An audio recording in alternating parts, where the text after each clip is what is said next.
సూర్యుడు అదృశ్యుడాయను, గర్భాలయపు తెర నడిమికి చిరిగెను. అప్పుడు యేసు గొప్ప శబ్దంతో కేక వేసి, తండ్రి, నీ చేతికి నా ఆత్మను అప్పగించుకొనుచున్నానను. ఆయన ఇలాగు చేసి ప్రాణమును విడిచెను. తాను ఇలాగు చేసి ప్రాణమును విడిచెను.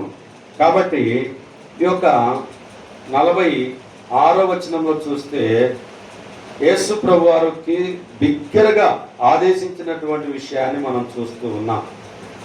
అలాగనే దేవుని యందు విశ్వాసము ప్రభు వారికి ఉంటూ ఉన్నది. దేవుని ఆశ్రయించినటువంటి మంచి సుగుణము యేసు ప్రభు వారిలో ఉన్నది. ఈ మనము జీవితంలో మనము కూడా విశ్వాసాన్ని సడలిపోకుండా దేవుడు ఏదైతే మనకు అప్పచెప్పి ఉంటున్నాడో ఆ యొక్క బాధ్యతలను మనం ఏం చేయాలి? సక్రమంగా ఈ భూమి మీద నిర్వర్తించేటటువంటి వారిగా ఉండాలి.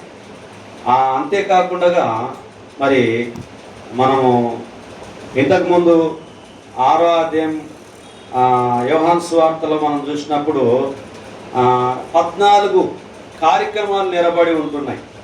ఎన్ని కార్యక్రమాలు నెరవేర్చబడ్డాయి? 14 కార్యములు నెరవేర్చబడి ఉంటున్నాయి 6లో. ఈ 14 విషయాలను మనం చూసినప్పుడు అంత లోతుకేం నేను వెళ్ళను, టూకిగా మీకు చెప్తాను. క్రీస్తు శ్రమను గురించినటువంటి ప్రవచనములన్నీ సిలువలో నెరవేర్చబడినాయి. కీర్తన 22లో ఆ మాట రాయబడి ఉంది. యెషయా 53లో రాయబడి ఉంది. లూకా 24, 25, 26, 44లో రాయబడి ఉంటున్నది. యోహాను సువార్త 19:28లో, మొదటి పేతురు పత్రిక 1:11, మొదటి పేతురు పత్రిక 3:18. అలాగనే సాతాను పూర్తిగా ఓడింపబడి ఉంటూ ఉన్నది. ఇందులో సాతాను ఏం చేయబడ్డదమ్మా? ఓడింపబడి ఉన్నది. యూదులకు అన్యులకు మధ్యనున్న గోడను పడగొట్టబడి ఉంటున్నది.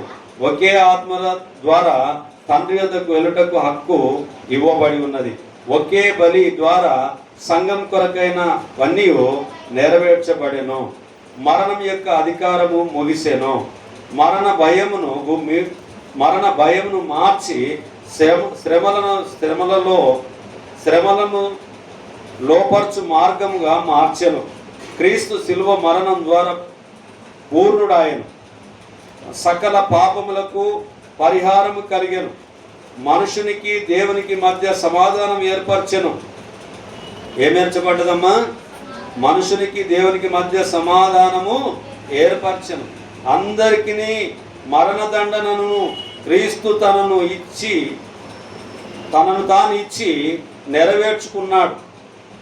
అంతేకాకుండా మానవుని సాతాను దాస్యం నుండి వెల ఇచ్చి విడిపించిండు. ఏం చేసిండమ్మా? దాస్యం నుండి వెల ఇచ్చి విడిపించిండు. ఆ వెల ఏంటంటే ఆయన పరిశుద్ధమైన రక్తాన్ని ఇచ్చి మనకు పాపం నుంచి విడుదల కలిగించి ఉంటూ ఉన్నాడు. అంతేకాకుండా దైవ నీతి అంతయు నెరవేర్చబడి ఉంటూ ఉన్నది. పాత నిబంధన కొట్టివేసి కొత్త నిబంధన ఏర్పరిచి దానిని దృఢపరిచారు. పాత నిబంధనలో ఉన్నటువంటి పద్ధతులను, అలవాట్లను, ధర్మశాస్త్ర ప్రకారంగా ఉన్న వాటినన్నింటినీ ప్రభువారు నెరవేర్చి క్రొత్త నిబంధనను ప్రారంభించబడి ఉంటున్నది అనేటటువంటిది గుర్తు చేయబడుతున్నది. అంతేకాకుండా మరి దేవుని యొక్క నీతిని, న్యాయమును మనం ఏం చేయాలి అని అంటే తప్పకుండా గుర్తు చేసుకుంటూ ధ్యానించి మరి సిలువలో పలికినటువంటి యేసు ప్రభు వారు సిలువలో పలికినటువంటి 7 మాటల్లో కూడా మన జీవితానికి కావలసిన ప్రతి విధమైనటువంటి ఆశీర్వాదాలు మనకుంటూ ఉన్నాయి. కాబట్టి వాటిని మళ్ళీ మీరు ఇంటి దగ్గర ఉండి మళ్ళీ మీరు చదువుకోండి, చదివి ధ్యానించండి, ప్రార్థన పూర్వకంగా సిద్ధపడండి, ప్రార్థన పూర్వకంగా చదవండి.